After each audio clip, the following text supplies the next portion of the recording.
प्यार वो है जो जज्बात को समझे, मोहब्बत वो है जो एहसास को समझे। और मिलते हैं इस जहां में बहुत अपना कहने वाले, मगर अपना वो है जो बिन कहे हर बात को समझे।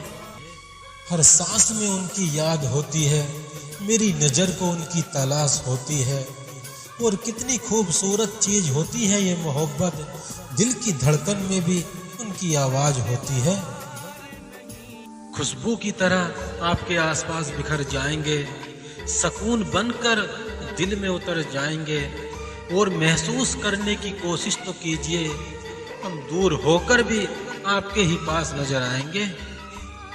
कोई मरहम नहीं चाहिए तेरे दिए हुए जख्म मिटाने के लिए, कोई मरहम नहीं चाहिए तेरे दिए हुए जख्म मिटाने के लिए।